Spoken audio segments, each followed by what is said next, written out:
Hi, my name is Vinod और इस video में आपका स्वागत है। 5 हॉबीज़ फॉर एवरीवन। ऐसी कौन सी 5 हॉबीज़ हैं जो सबके पास होनी चाहिए और ये हमारी लाइफस्टाइल से रिलेटेड है। तो इस वीडियो को ध्यान से देखिएगा ताकि पूरी बातें आपको बेहतर तरीके से समझ में आ जाए। ओके, चलिए। पहली चीज़ है hobbies to keep you in shape. अच्छा दिखना कौन नहीं चाहता है, हम सभी चाहते हैं। पर आप देखेंगे तो कुछ लोग काफ़ी मोटे होते हैं, कुछ लोग काफ़ी पतले होते हैं, कि किसी की हाइट जो है काफ़ी अच्छी खासी होती है, तो कुछ एवरेज होते हैं, राइट। पर यदि आप फिट दिखना चाहते हैं और फिट रहना चाहते हैं, राइट, तो ये कुछ एक्टिविटीज़ हैं जिस पर आपको ध्यान देनी चाहिए, जैसे कि वर्कआउट करना, साइकिल राइडिंग करना, रनिंग करना, एरोबिक्स करना, स्विमिंग करना। साथ ही साथ आपका ड्रेसिंग सेंस भी अच्छा होना चाहिए, है ना। क्योंकि जब हम किसी के सामने प्रेजेंट होते हैं तो लोगों की नज़र सबसे पहले हमारे ड्रेसअप, हमारी लुकिंग पर, है ना, पड़ती है कि हम कैसे दिख रहे हैं। उसी के हिसाब से वो जो है ना अपना थॉट्स हमारे प्रति रखते हैं, और ये सच है। तो जब भी आप कपड़े पहनने जाएँ तो सबसे पहले अपने आप से ये सवाल करें। पहला, is the dress I am going to wear according to the event. क्या हम इवेंट के हिसाब से कपड़े पहन रहे हैं, जैसे कि बर्थडे पार्टी हो गई या फिर कुछ सेलिब्रेशन है या कोई शादी पार्टी हो गई, है ना। तो इस तरह से कोई भी इवेंट है तो आप इवेंट के हिसाब से कपड़े पहने। दूसरा सवाल करें, am I dressing for myself or other people. If for people then why. सबसे बेहतर तो ये है कि आप जब भी ड्रेसिंग करें तो आपको मैच करना चाहिए, आपकी पर्सनालिटी के साथ सूट करना चाहिए। साथ ही साथ आप ऐसे कपड़े पहने जो जिससे आपका कॉन्फिडेंस अच्छा रहता है ना। इससे हमारा कॉन्फिडेंस भी अच्छा होता है। पर यदि आप लोगों के हिसाब से कपड़े पहन रहे हैं तो उसका भी कोई एथेंटिक रीज़न होना चाहिए, वरना वही कपड़े पहने जो आपको कंफर्ट कराता है, जो देखने में भी बेहतर है। अगला जो सवाल है, am I not looking over. कहीं मैं ज़रूरत से ज़्यादा भड़कीला तो नहीं दिख रहा हूँ, इस पर भी ध्यान रखें, है ना। ये चीज़ें आप अपने आप से सवाल करें और उसके अकॉर्डिंग आप अपना ड्रेसिंग सेंस रख सकते हैं। अगली जो चीज़ है वो है hobby to make you money. पैसा कमाना कौन नहीं चाहता है, हर कोई चाहता है।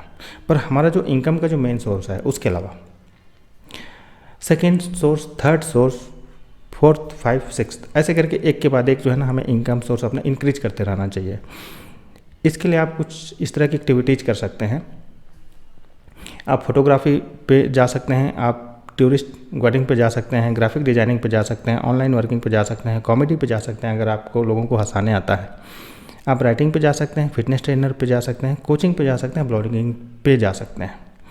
तो ब्लॉगिंग से लेकर के फोटोग्राफी तक ये सारी चीज़ें जो मैंने दी हैं, अगर इनमें से कोई भी स्किल आपके अंदर है तो आप उसको जो है ना अपनी इनकम में कन्वर्ट कर सकते हैं, राइट। अगली जो चीज़ आती है वो है hobbies to build your knowledge. इसके लिए आप क्या कर सकते हैं, इसके लिए आप बुक रीडिंग कर सकते हैं, आर्टिकल रीडिंग कर सकते हैं, रिसर्च कर सकते हैं किसी भी टॉपिक पे। आप जो है लिसनिंग भी करिए।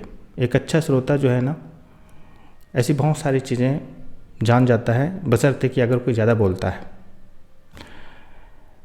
तो यदि कोई किसी इम्पोर्टेंट चीज़ पर अगर कोई आपसे चर्चा कर रहा है और अगर आप बीच में टोक देते हैं, अपनी थॉट्स रखते हैं, तो हो सकता है अगली बार वो जब भी बोले तो वो वैल्यू आपको डिलीवर ना कर पाए, है ना। तो सबसे अच्छी बात यह है कि हमें अच्छी श्रोता बननी चाहिए। इसके साथ ही सोशल मीडिया प्लेटफॉर्म पर कई अच्छे वीडियोज़ होते हैं जिसे आप देख करके सीख सकते हैं, है ना। इंटरनेट पर सर्च कर सकते हैं, गूगल कर सकते हैं, ऐसे बहुत सारे माध्यम हैं।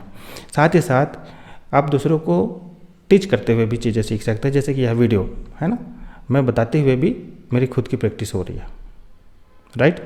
ये भी एक बहुत अच्छे माध्यम है। तो जब आप चीज़ों को सीखते हैं तो जो स्किल आपके अंदर नहीं है, जैसे फोटोग्राफी, आप सीखेंगे तो 2 से 3 महीने में मास्टर बन जाएंगे।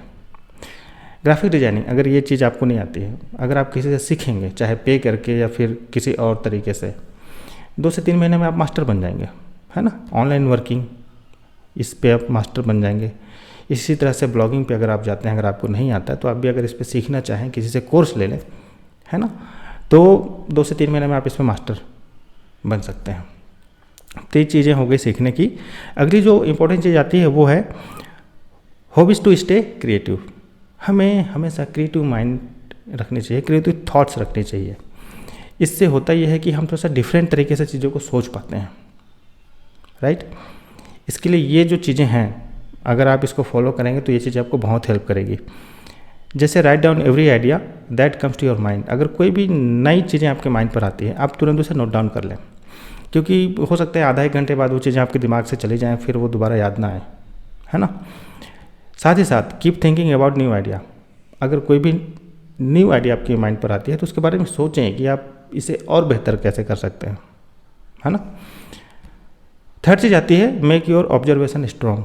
चीज़ों को ऑब्जर्व करने की जो आपकी जो स्किल है ना, उसे और स्ट्रॉन्ग करिए। Watch dream eight day time. कहने का सेंस ये है कि आप क्या चाहते हैं लाइफ में, कम से कम उसके बारे में सोचे तो सही कि आपको क्या चाहिए। आप वास्तव में क्या चाहते हैं उसके लिए राइट डाउन कीजिए, लिखिए और उसके बारे में सोचिए कि उसके लिए आप क्या बेहतर कर सकते हैं। जब तक हम उसके बारे में सोचेंगे नहीं ना, तब तक हमारा ये माइंड कभी भी इस तरह से प्रोग्राम नहीं हो पाएगा कि हम उस चीज़ को कैसे अचीव कर पाएँ, राइट। तो सोचना बहुत ज़रूरी है। Try to find the logic behind things. अगर कोई आपको कोई आइडिया दे रहा है, कोई लॉजिक बता रहा है किसी चीज़ पे, अगर कोई बात कर रहा है तो आप उस पे जो है अपनी थॉट्स, अपनी विचारधारा भी रखिए कि वो उसका पॉइंट ऑफ व्यू है, पर आपके पॉइंट ऑफ व्यू से वो किस हद तक सही है ना। अगली जो चीज़ आती है use waste things to make new things. आप देखेंगे कि हमारे घर में ऐसी बहुत सारी चीज़ें हैं जिसका कोई यूज नहीं है, लास्ट में वो डस्टबिन में ही जाना है। तो बेहतर तो ये होगा कि आप उसे यूटिलाइज करें कि इसे आप और बेहतर तरीके से कैसे यूज कर सकते हैं। आपने देखा होगा कि जो भी इस तरह से जो वेस्ट चीज़ें होती हैं उससे कोई डेकोरेटिव चीज़ बना लेता है, कोई उसे यूजफुल चीज़ बना लेता है। तो आप भी चाहें तो इस तरह की चीज़ें आप कर सकते हैं। ऐसे बहुत सारे ट्यूटोरियल वीडियो आप चाहें तो आप यूट्यूब पर भी देख सकते हैं, है ना। इससे भी आपका दिमाग खुलेगा, आप चीज़ों को समझ पाएंगे। अगली जो चीज़ आती है hobbies to evolve your mindset. हमारा खुश रहना हमारे लिए बहुत ज़रूरी है, हमारा मोटिवेट रहना हमारे लिए बहुत ज़रूरी है ना। हमारा जो लक्ष्य है, हमारा जो टारगेट है, उसके लिए हमें प्रेरित करते रहना या प्रेरित होते रहना ये बहुत ज़रूरी है। तो क्या हमारा माइंड इसमें हमारी हेल्प करता है? अगर नहीं करता है तो अगर आप ये सारी चीज़ें अगर आप करते हैं, उसमें प्रैक्टिस में लाते हैं, तो आपका माइंड आपको मोटिवेट रखना शुरू कर देगा, आपको खुश रखना शुरू कर देगा। आपका थॉट प्रोसेस जो है ना हमेशा पॉजिटिव रहेगी। जब भी कोई आपसे नेगेटिव बातें करेगा तो वो चीज़ें आप पर हावी नहीं हो पाएंगी, है ना। क्योंकि अगर कोई भी किसी भी थॉट पर आपके साथ में कोई चीज़ें शेयर करता है तो वो उसका पॉइंट ऑफ व्यू है, पर जब आप अपने पॉइंट ऑफ व्यू से देखेंगे तो आप अपने स्किल के आधार पर उस चीज़ों को देख पाएंगे, जज कर पाएंगे कि आपके लिए क्या सही है। तो इसके लिए मेडिटेशन करना, सेल्फ एनालिसिस करना, साथ ही साथ सेल्फ कंट्रोल। कहने का मतलब ये है कि कुछ ऐसी चीज़ें होती है जो हमें नहीं करनी चाहिए, पर हम जोश में आकर के या गुस्से में आकर के या किसी भी तरह से, है ना, उन चीज़ों को करते हैं जो बाद में हमें लगता है यार कि ये चीज़ें हमें नहीं करनी चाहिए थी।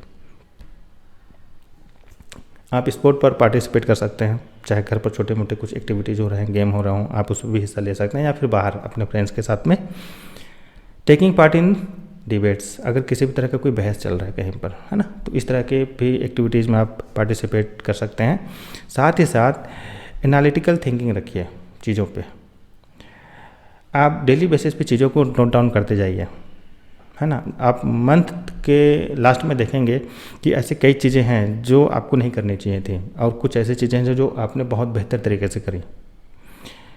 तो फिर अपना एनालिसिस कर पाएंगे कि कौन सी चीज़ें आपको नहीं करनी चाहिए और कौन सी चीज़ें आपको इम्प्रूव करने की ज़रूरत है। ये चीज़ें आपको बहुत हेल्प करेंगी। लास्ट थिंग आती है नेक्स्ट स्टेप की। इस वीडियो के साथ में मैंने फ्री PDF दे रखा है जिसका टॉपिक है 4 ह्यूमन माइंड सीक्रेट। बहुत ही वैल्यूएबल टॉपिक है, आप चाहें तो इसे डाउनलोड कर सकते हैं। अगली जो चीज़ वो है कि I am on a mission to help 1 lakh people to create their digital society business and make a multiple source of income. If you want to know how to do this, I invite you to join my private Facebook group called Internet Life Society. अगर आप चाहें तो इसे भी join कर सकते हैं। इसकी भी ज्वाइन लिंक मैंने इस वीडियो के डिस्क्रिप्शन में दे रखा है। उम्मीद है यह वीडियो आपको वैल्यूएबल लगी, इन्फॉर्मेटिव लगी। अगर ऐसा है तो वीडियो को लाइक कीजिए, साथ ही साथ दूसरों को शेयर भी करिए। और इस वीडियो से रिलेटेड अगर आपके माइंड पर अगर कोई थॉट्स है तो मेरे साथ ज़रूर शेयर कीजिए ताकि मुझे भी पता चले। वीडियो देखने के लिए बहुत बहुत धन्यवाद। मैं हूँ विनोद।